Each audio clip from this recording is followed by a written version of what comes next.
Okay, there we go. There we go. Looks like everything is on and popping, hot grease, and the chicken is frying. So, what do we have to do to get people to understand what's really going on when it comes to education? The education system is a disaster. It is embarrassing. And for the life of me, I'll use Detroit as the example. You have a situation that's been going on there for over 30 years. 30 years.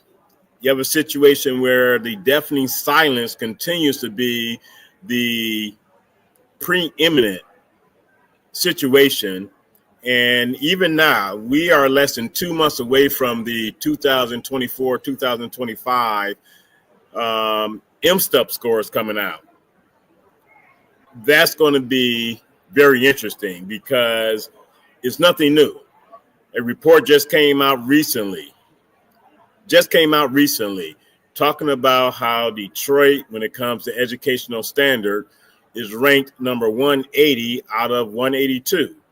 You also had a governor give her last State of the State address. No, she has one more because she does not leave office until the end of 2026. So she has one more. But in her 2025 State of the State address, she talked about, and I've been an opponent of this for the longest. I have always said more money does not automatically equate to better results in the classroom. It doesn't. Baltimore, Maryland is a perfect example of that. They spend upwards of over $20,000 per pupil and is ranked as one of the worst 5 school districts in America.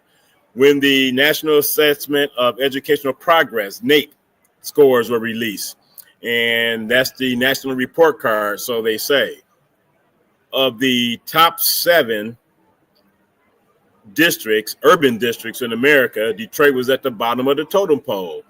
Of the largest school districts in the state of Michigan, Detroit is at the bottom of the totem pole.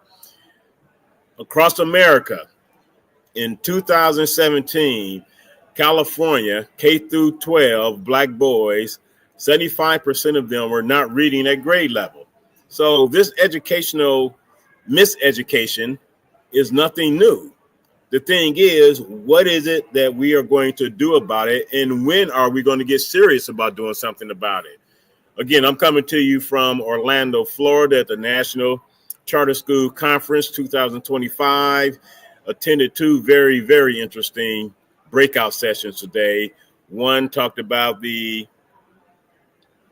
bridging the divide and exactly what that is when you talk about bridging the divide in a polarized political situation.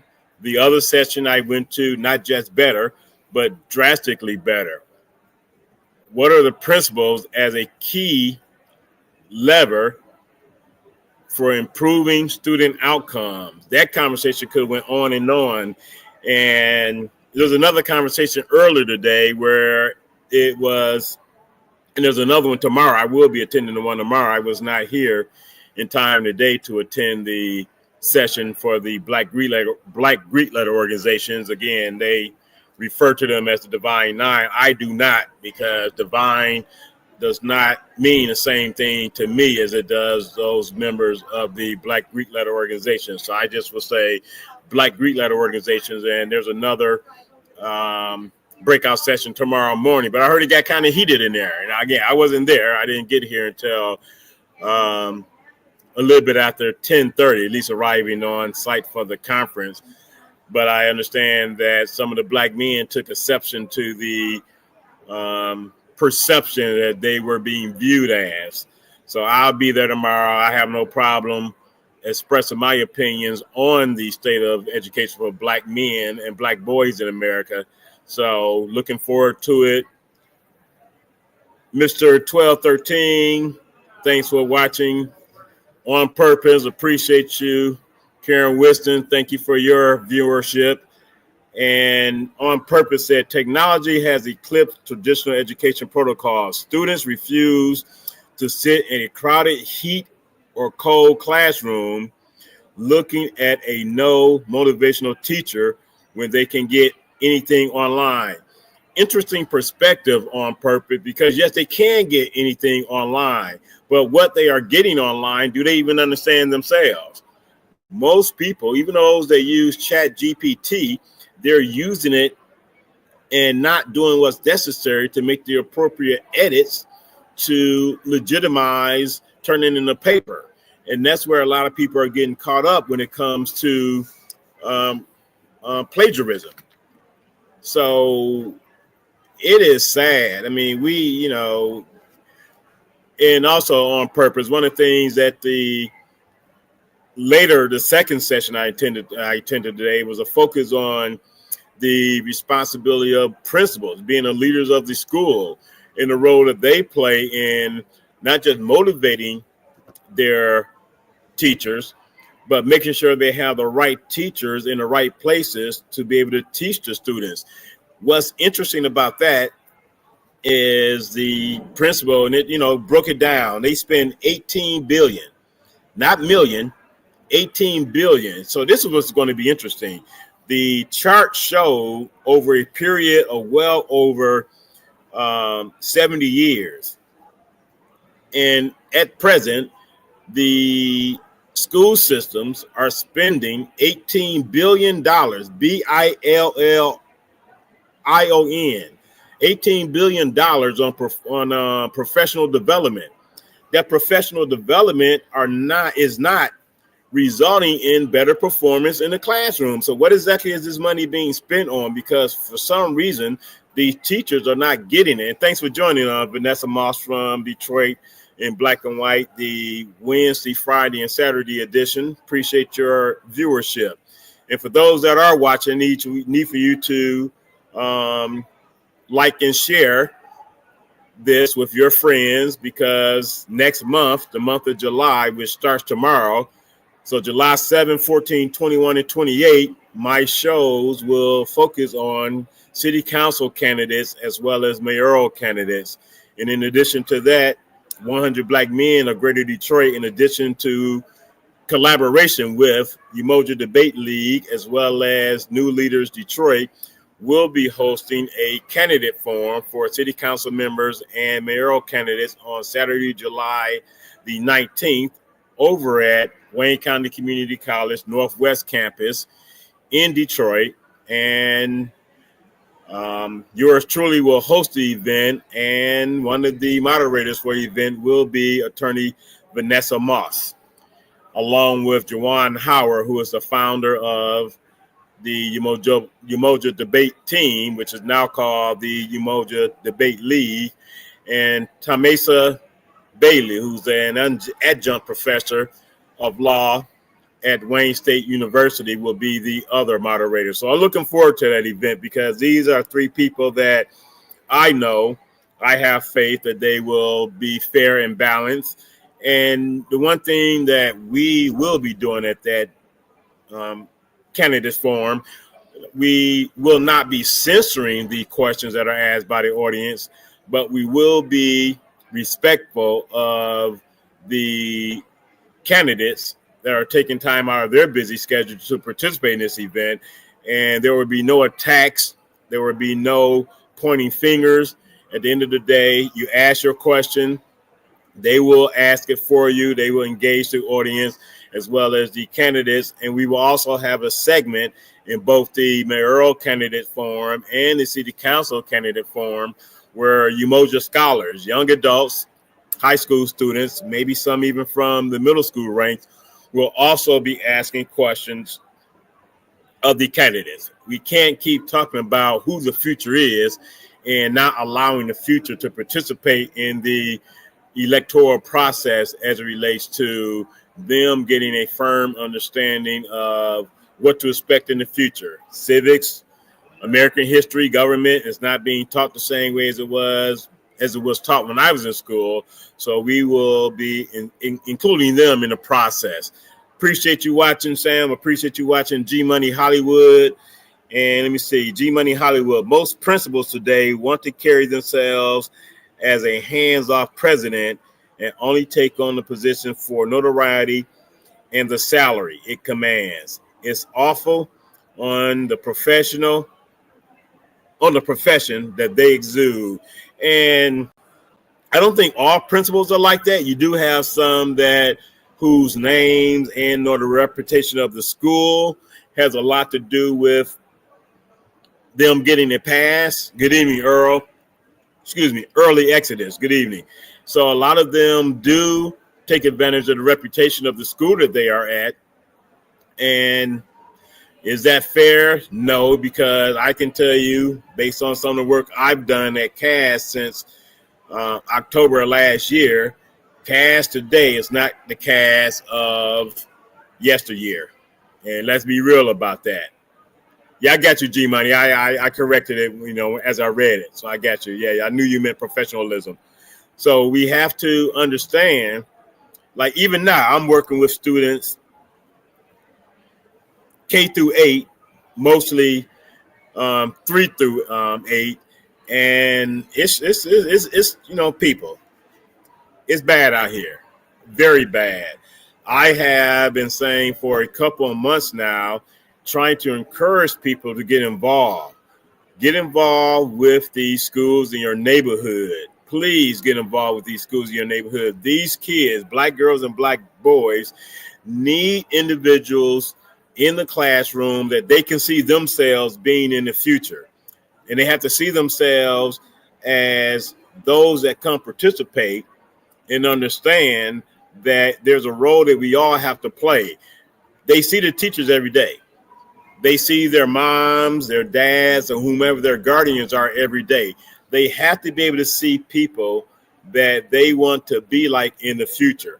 I don't care if you are a garbage man. I don't care if you're a plumber. I don't care if you are an electrician, vice president, president, CEO, executive director, anything. Please get yourselves in these schools so these people, these kids, these young adults can see what their future can look like. Because as it stands right now, you have kids as young as 2nd grade, 3rd grade, cussing like sailors, using an N-word.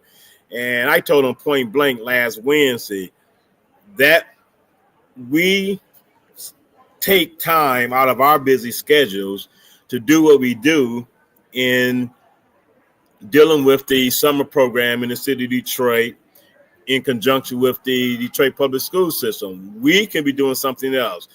The group that I'm working with over from the Michigan Urban Youth Alliance, we're taking time out of our schedule to do what we want to do to implore in these young people to know that they have a future ahead of them. Last Wednesday, as we're preparing to get them ready for what we're going to be doing, all I hear is in this, in that, MF this, F that. Let me tell you something. Just like we say that racism is a learned behavior, not respecting your elders is also a learned behavior. And these kids are learning this at home. They are learning the art of not respecting adults at home. They are learning the art of cussing like sailors, using words they shouldn't be doing. I told them point blank, you either go respect us or you will be asked to leave and kicked out of the program. This one young man who was in the 5th grade, he says to me, I'm a black man. We own the N-word. I said, you cannot be that much of a fool. And if you are a fool, that much of a fool, you need to leave this gymnasium right now.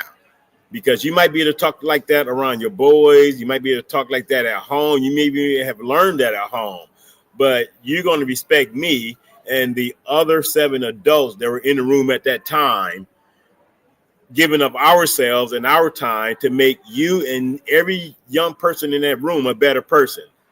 And I told him, you can't do that. If none of you can do that, leave now.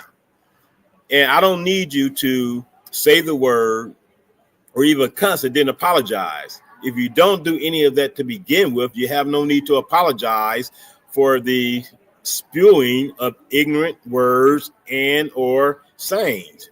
Just do better by speaking better. I don't care how much you say you learned it at home, you learned it in the streets, but you can't leave your home. You know, your parents are your parents, but find better friends. We have to do better as a society. Now, I'm sick and tired of saying that we have to do better, because we should not be saying that. We need to just do better. And even with the less than 2 months from now, you know, the release of the MyStep scores, either people will continue to complain, or people will have to do better. And if you're not willing to do better, and I always find it amazing how, you know, people want to make an issue out of voting, but when such a low amount of people vote, you know, less than 15% 4 years ago for the primary, less than 20% 4 years for the general election, less than 50% for the presidential election last year. But why is it that 100% of the people complain? You can't have it both ways. Either you're going to be a part of the solution or choose to continue to be a part of the problem. One or the other, you can't do both. You just can't. It's just impossible. Because if you choose to constantly complain and you're not voting, if you choose to whine about I can't say whine about the educational outcomes, because when these scores come out, there's such a deafening silence. It just goes beyond belief. And one of the things that's interesting, because this event, the National Charter School Conference, is a unilateral perspective from those that are here, because you're either a board member, a principal, an authorizer. You have some from the management companies here, but everyone that's here is pro charter school. I mean, we just are pro charter school, pro school of choice, however you want to look at it. But at the end of the day, people have to understand this. The session I went to, my first session for the day, Bridging the Divide, and the role that a polarized political state of affairs plays in society right now. One of the things I said when it was time for Q&A and or comments, both sides, the Republicans, pro school of choice, they're going to put their message out with regards to their perspective.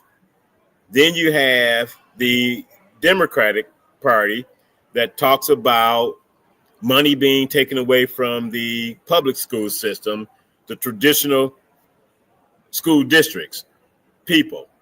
Again, charter schools are public schools. Traditional schools are public schools. In some communities across the country, there are quite a few in the Georgia area that are doing exceptionally well.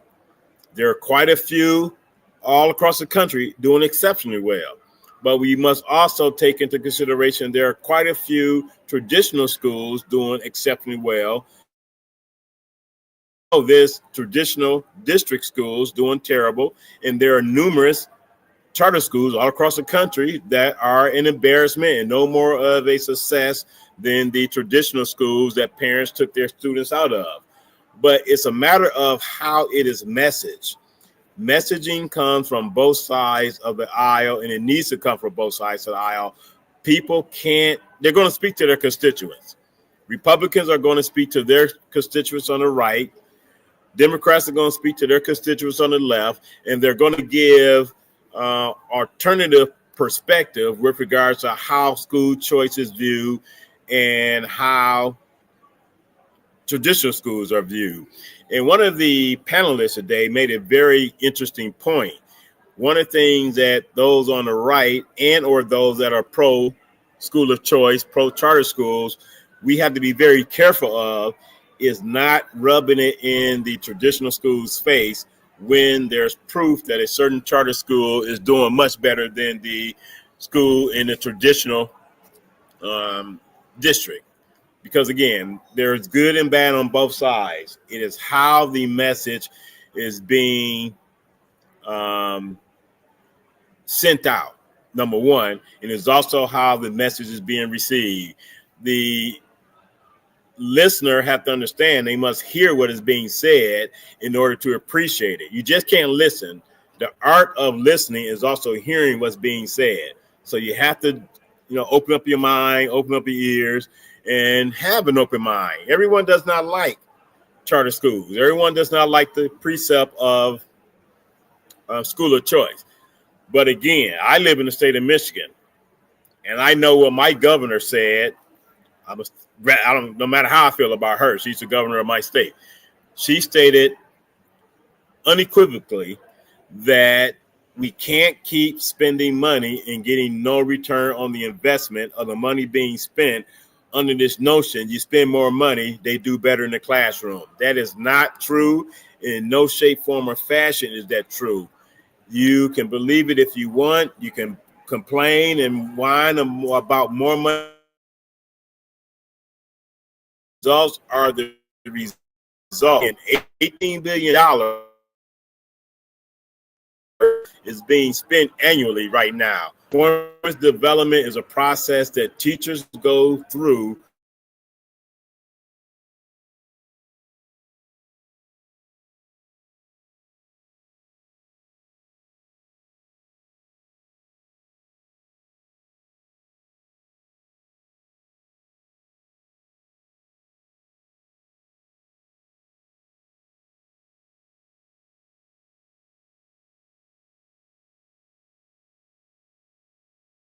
this.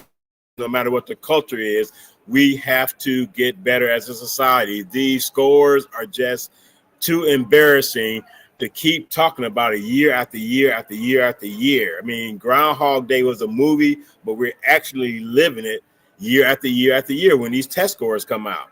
Makes no sense that in 2015,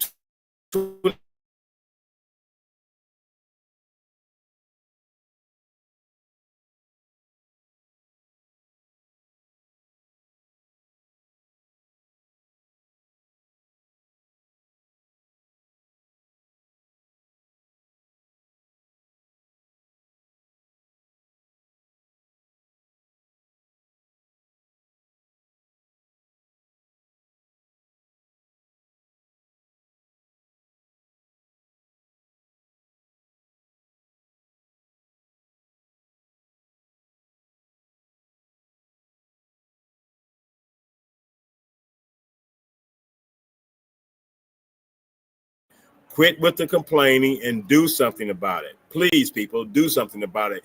Come September, late August, whenever schools start back in Detroit and all these other school districts, even some of the school districts that are doing well, there's still a need for people to get involved, because some people, it is an expectation that school comes first, you're going to do good in school.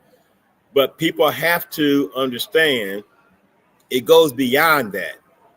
Please get involved in some shape, form, or fashion with these schools, particularly these schools where Black boys need to see more Black men in the classroom. Detroit is a city where 70% of the households are headed by single parents being females.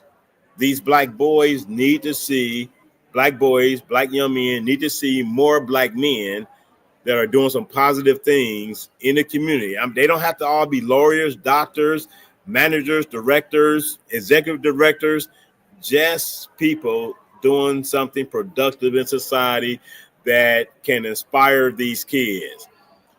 We can't keep talking about, my favorite record is Man in the Mirror.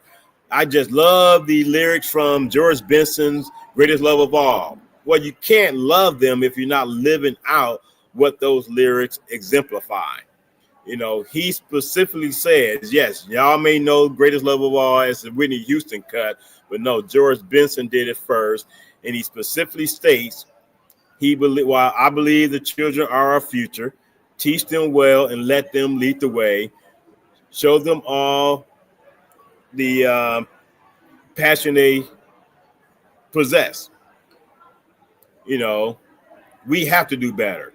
And we all know it doesn't need repeating, but Man in the Mirror, it speaks very eloquently about how if you want to make a difference, take a look in the mirror and make that change.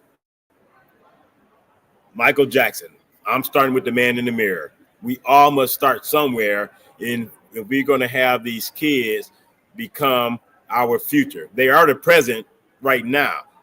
But those 12th graders that are about to go off into college, those 11th graders rise into the 12th grade ranks, and this time next year they will be high school graduates. We have to ensure that they have a future to look forward to. First grade, second grade, fifth grade, they were constantly being told they are the future.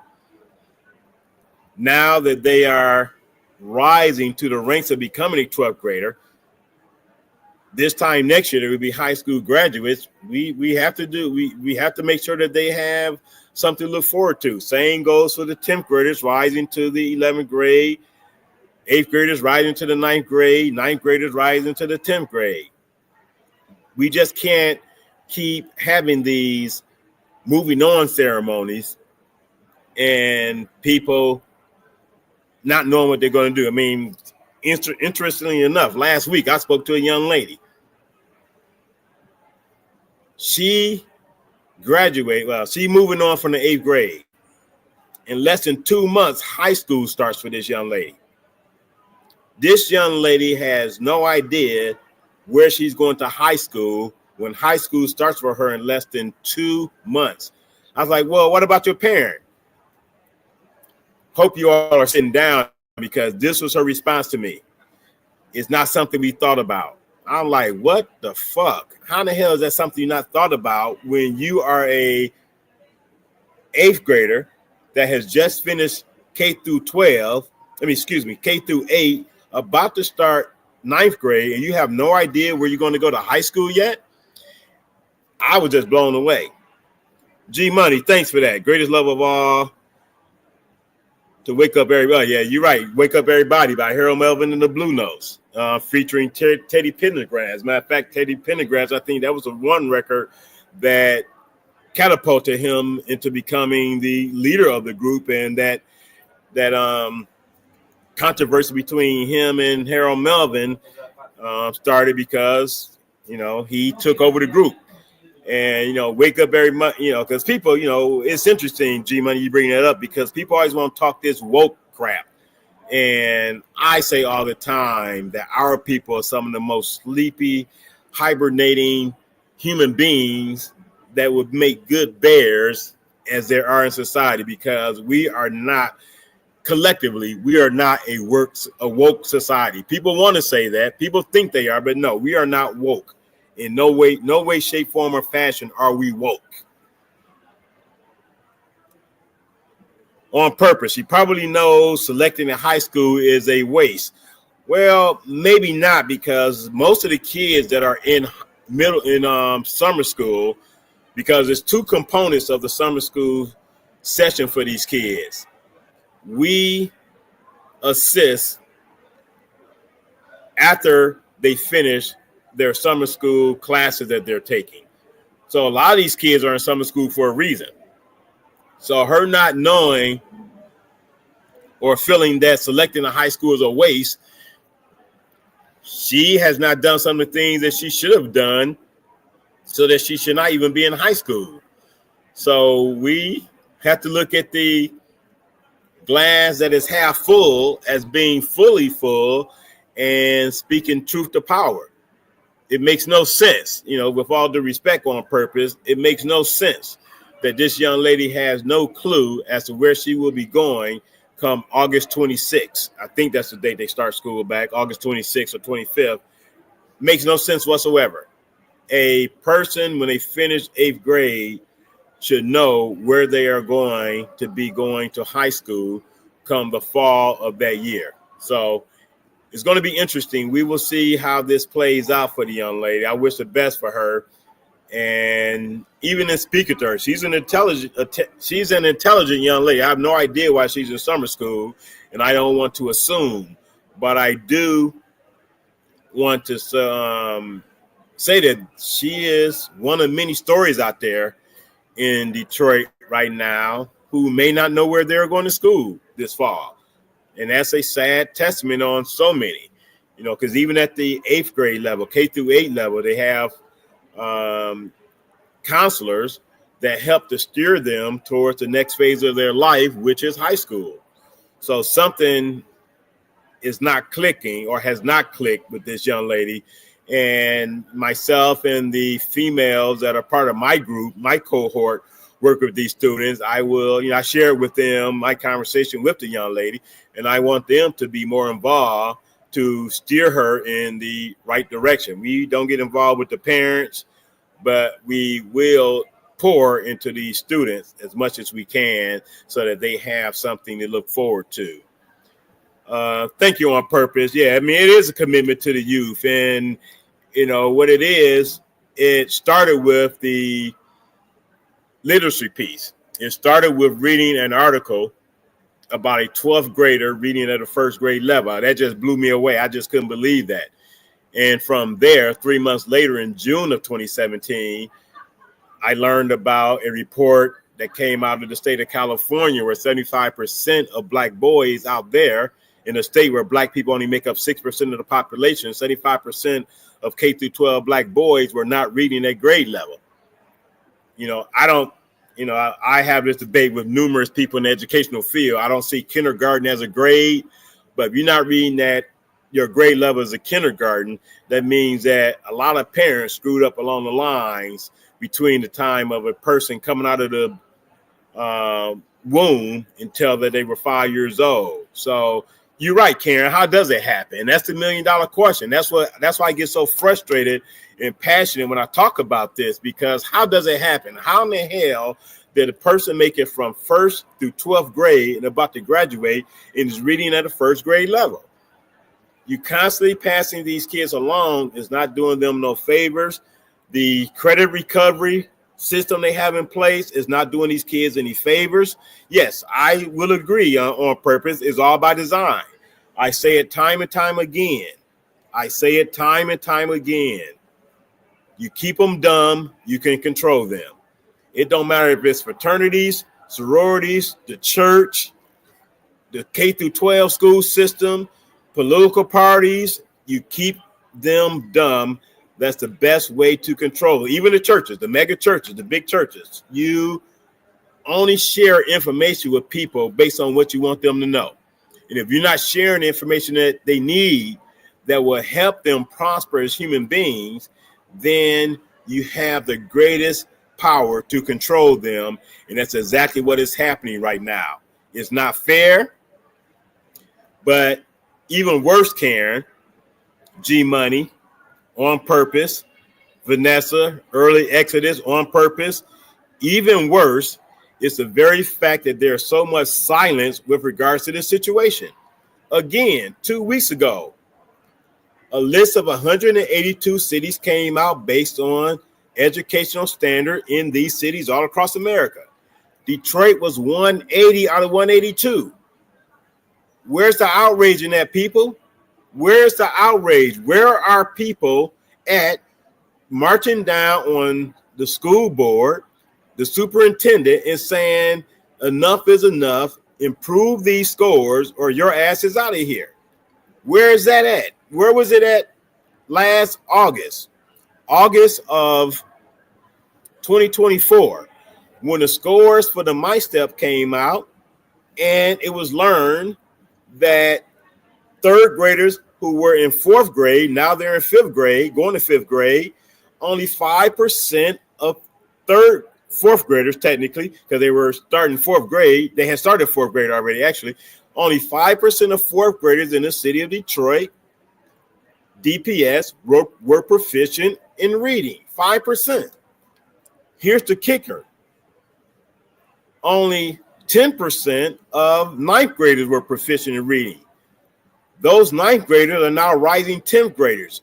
In 3 years, those 9th graders, class of 28. In 3 years, they will be in the class of 28. You do not improve by leaps and bounds once you are behind. So that 10% of proficient readers of 9th graders that started fall 2024 at a 9th grade school in Detroit, that 10% will get no higher than 14, 15% by the time they graduate. That right there is a tragedy. That right there is a damn shame. But again, I'm going to say it again and again. The deafening silence and a lack of outrage makes it even worse. Because as long as you're quiet, the powers that be will think everything is okay, and you are some happy Negroes in Detroit that your kids cannot read, that your kids cannot do math. And pointing fingers, playing the blame game, being mad at Rick Snyder is just laughable to me, because Rick Snyder only did what his two predecessors did. He supersized a program that was created by Jennifer Granholm, the emergency management system. Prior to that, she supersized a program that was created by her predecessor, John Engler, when he took over the city of Detroit, DPS, the takeover of 1995, 94, 93, I think it was. But what's interesting about that is no one will accept the fact that others that were involved in the takeover looked like us. They were black people, members of the Detroit delegation with a D after their name, were complicit in the school takeover. Understand that, people. Understand that. And when I give speeches, I draw the comparison and analogy of the Dr. Martin Luther King quote about not expecting a bootless man to lift himself up by the bootstraps. Under the same token, people, you cannot expect, because remember, these parents now were the students in the school system, 20, 30 years ago. So you cannot expect an uneducated parent to assist in the education of their kids when they were not properly educated. They were miseducated. But we as a people tend to focus on majoring and minors, pointing fingers without taking the time. And I said this to someone last week. Find those people that could do all the complaining, show their asses a mirror, and let them know where the problem lies. Again, all the complainers, give them a mirror, ask them to look into it, and then they will see where the problem lies with regards to all of the deficiencies that's going on right now in the city of Detroit when it comes to the state of education, as well as the numerous other urban communities throughout the state of Michigan.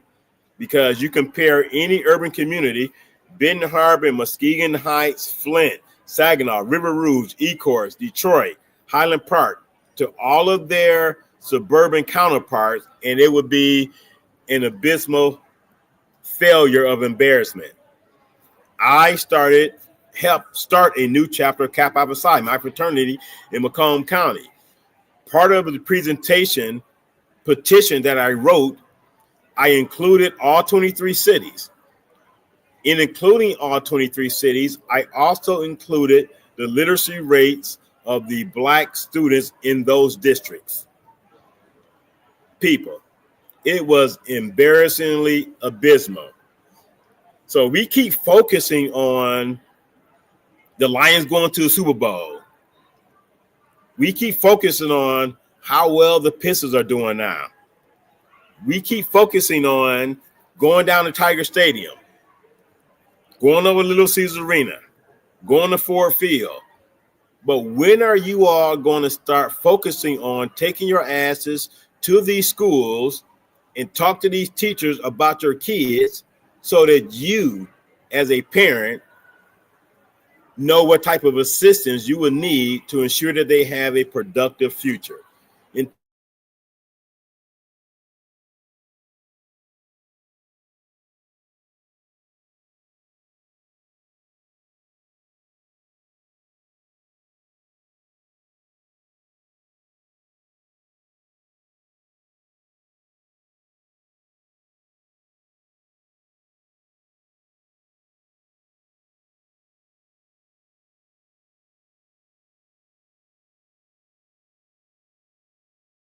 To the classroom and ensure that these kids have a semblance of success in the future. Complaining does nothing. The BMW mentality does nothing. And I'm not talking about the car. I'm talking about the bitching, moaning, and whining that so many people do. In addition to the fact you have so many people, even though they didn't vote, the numbers are what they are. You know, you can challenge what's going on down at the city clerk's office, the Detroit Elections Committee, all you want. But when the numbers are reported, they are abysmal. Less than 20% voting in a general election for local officials. Less than half the people voting in the city for a presidential election. But for some reason or another, 100% of you people complain. Why? What are you complaining about? Go find a mirror and make that change, because that's all it's going to take in order for people to do better. Make that change in yourself, transfer over to the kids, particularly those kids that are in high school, because they cannot do it alone. If the adults are not willing to assist and or help them, these kids will become, and they're not even animals, they're human beings. These kids will become endangered species. And that's a sad statement to make, but that's real. To break the cycle of undereducated and illiteracy starts with local communities forming ongoing training semi-bars, look like that's what you said, G Money, for all ages to continue ongoing learning, because education is infinite and not finite. You are correct, G Money, and that's one of the things I will give Governor Whitmer for. And this is one of the things I suggested to the city council as well as mayoral candidates. Their clapback when it comes to we don't run the school district is that there's an elected board, there's a superintendent that the board hires. My clapback to them is, well, that did not stop Governor Whitmer from creating a new level of bureaucracy when she created MyLeap. And MyLeap speaks to exactly what you're talking about, G Money. It creates a cradle to the grave system of education for kids all the way through adults, because we do know that there are a lot of adults that were miseducated. And we know this for a fact because myself and a former columnist for the Detroit News, we co-wrote a piece talking about the 47% adult illiteracy rate in Detroit. So we know there's a problem. And I'm not the biggest fan of Whitmer, but I give her credit for creating that new level of bureaucracy that is able to take steps above what the elected state board members are able to do, as well as the superintendent is able to do. You can't keep whining if you're not willing to make a change to improve something. So people have to quit all the whining and do the productive things to your point, G Money, break the cycle of uneducated and illiterate adults and kids in the city of Detroit and many other urban communities across the country. It just something has to give. Something has to give. We just can't keep going on with the Groundhog Day year after year after year after year when these MyStep scores come out, when the National Assessment on Educational Progress, NAEP, which is known as the Nation's Report Card, comes out.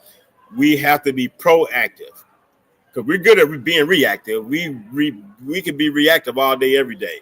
Look how reactive people are being to the tragic shooting that took place this past Saturday, where you had a 4-year-old kid in addition to an 18-year-old, killed due to senseless violence in broad daylight. It wasn't the evening. I think that was actually Friday afternoon, late afternoon, early evening. It wasn't even dark outside. This took place in broad daylight.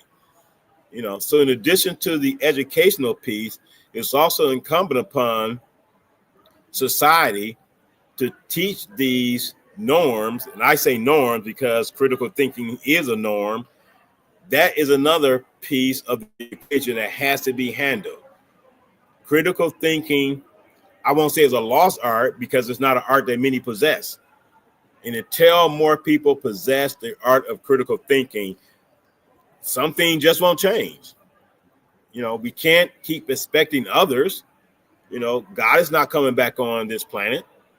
And for this foolishness to think that the savior is by way of a political party, we're fooling ourselves.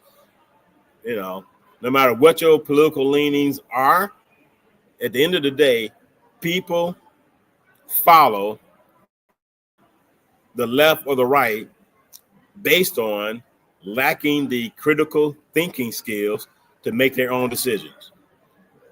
One side tells you how to think a certain way, another side tells you how to think another way. No one takes the time to think for themselves. I think there was a piece that a comment Vanessa Moss made in the comment section about how important it is for people to think for themselves. Actually, it wasn't here. It was based on an endorsement that went out recently with regards to the mayoral race and the Detroit Free Press endorsing who they endorse. People read those endorsements. Endorsements don't vote, people vote. But at the end of the day, people have to do what's necessary to better themselves, others, and get people to understand how important it is to better themselves. No, G Money is not. You can contact the Harris Literacy Project down at Wayne State University. I can assure you that the adult illiteracy rate in Detroit is not 60%. It is not. It is not. I mean, this was the piece that myself and Karen Dumas did a few years ago. In no way would warrant, particularly with lost learning as a result of COVID. In 5 years, there has not been a 13% increase in the illiteracy rate in a city like Detroit. So again, the Harris Literacy Project down at Wayne State University, which focuses on adult illiteracy, you can contact them to get the exact number, but I'd be willing to bet you a Dinty Moore sandwich from Asian beef or one of the other corned beef spots in Detroit that it is not 60%. And 60% is a bad number as well. I mean, in class, in school, be it college or K through, first through, when they start giving A, B, and C's, third grade. So third through 12th grade, in addition to college, 60% is a D. So that's nothing to write home to mom about either, if it is 60%, but it's definitely not. I'm pretty sure it's not. It's not 60%. So we have a lot of, I hate saying that, there's work to be done. And saying that there's work to be done would not need to be said if people just do the work to get things done to improve, our society, our community, our race, our stance when it comes to literacy in our communities. Just do the work. We just have to do the work. We all have to be foot soldiers to improve things in society, and it's necessary for us to do what's necessary to show that our race matters. We could brag and boast about our ancestors. We could brag and boast about who is black, who is white, Jesus being black, God being black. That's, low-hanging fruit. We just have to improve as a people and not reinforcing the perceptions that become the realities of others that have, some a disdain for us, but some is based on complicit bias. Just like I said earlier, a lot of what people feel, a lot of what people say, a lot of what people do is a learned behavior from the home front. So we have to squash those perceptions that people have about us and just do what's necessary to be prideful and boastful about what our ancestors done to even build this country. The railroads, the White House, major landmarks all across this country was built all by our ancestors. So we have to do what's necessary to squash all these misconceptions about us and understand right after slavery, the Emancipation Proclamation, that was one of the highest levels of Black intelligence because they were finally being able to freely read. Then you had the mid 60s after all the social programs that Lyndon B. Johnson put in place. You had a high level of Black intelligence. Where it went left or where the train got derailed, I'm not sure, but we have to get the train back on track and do what's necessary. And you're right, Karen Winston, we should all be mad at it all and get out and do what's necessary to shift the paradigm and change the narrative on what and how bad things are in our society when it comes to education. Again, I got involved March of 2017 after reading about a 12th grade young man in a major periodical in the city of Detroit, Crane's Business Magazine. Subsequently, Channel 56, WTVS, did a documentary on that same young man. Still, the outrage was so deafening, you could hear church mouse pissing on the cotton ball. And that right there, my friends. And on that note, I'm going to bid you all good night. Enjoy your evening. Again, I'm here at the National Charter School Conference in Orlando, Florida for the next few days. And I'll be back. I'll be kicking it with the youth over at the K-8 school that we're doing some work at this summer. And we just got to right this ship, people. We have to.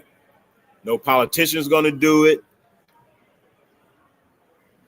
No church leader's going to do it. Other races are not going to do it. It's a matter of us looking in that mirror, and that's who's going to do it. So good night, everyone. I enjoyed you. On Purpose, K. Winston, G Money. On Purpose, Mr. 1213, Vanessa Moss, everyone that tuned in. Again, in the future, like, subscribe, and share this podcast. And good night. Thank you. See you next Monday. And I'll be live in Detroit next Monday. So enjoy your evening. Be safe this holiday season. Get used to the fireworks going off because they will be going off until 2, 3 in the morning in some community. Just bear with it. A few more days. Enjoy your 4th. Be safe. And enjoy your 4th on purpose because I don't celebrate the 4th per se. I'll get out and do my barbecuing because it's a day off from work. But I have a different perspective on how we got our independence here in the United States of America. I'm one of those brothers. The national anthem, I sit down on my hands and do what I'm doing. If I'm on the phone, I'm on the phone. I just don't stand for the national anthem. I have not done that in over 20 years. So again, on that note, enjoy your evening. Be safe. Stay prayerful. And starting tomorrow, let's all do better. Good night. Peace.